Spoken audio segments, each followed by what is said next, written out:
So I'm working on my last row of final planking, and I've got this piece and the piece on the other side done, and then I just epoxied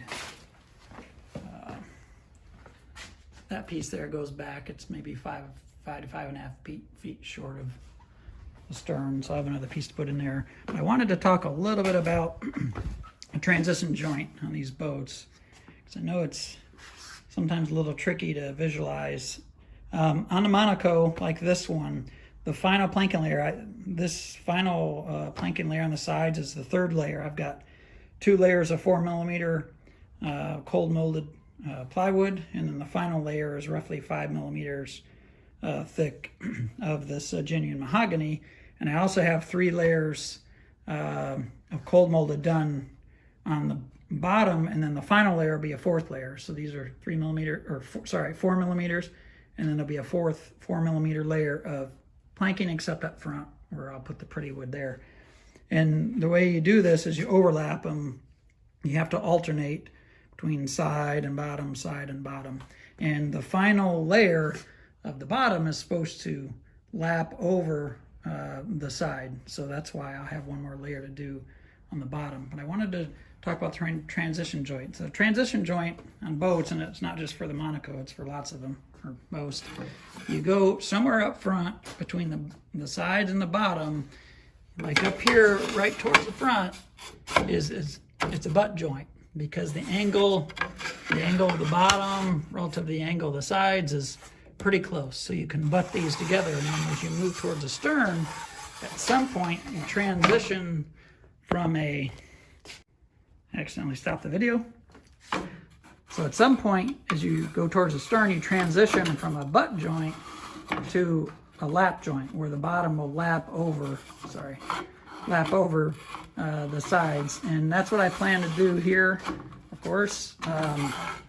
But so here it'll be more like a butt joint. And what I did is when I cut this piece, I made this edge have a little bit of an angle like this for a ways to allow me to have a butt joint a little bit farther. And I'll cut a similar angle, the piece coming down will be a similar angle that kind of match this angle here. So these pieces will fit together relatively nicely. And then somewhere in this area back in here, then what I'll do is I'll just sand this edge. You can kind of see, if I show you, it's sticking up a little bit. I will sand that to be flush with the curvature of the bottom, so then the bottom layer will lap over the side. So at the point where you go from a butt joint up here to a lap joint, as you move back, it's somewhat arbitrary. You just have to kind of feel your way through it and see what makes the most sense. Is the angle, the relative angle from the side to the bottom, is that, I guess, increases, or however you want to look at it. You just have to decide what feels right. And at that point, that's called the transition joint. So I will be doing that once I start working on the bottom planking. I'll figure out where that's going to be. I'm going to start from the back, work my way forward, and then up in this area somewhere I'll decide where it's going to transition from lap joint to the butt joint. I thought it'd help clarify just a little bit what I did with this edge up here. So there's a transition from bottom planking to side, kind of an angle, like this. So now where I'm going to have the butt joint like this, I had to make this top edge exactly match that. So you can't have it overlap. Back here I have it overlap because I know that's where I'm going to have a lap joint. But somewhere in this area where I transition, I need to make sure that I've got this edge of this piece right exactly where it needs to be. It cannot overlap.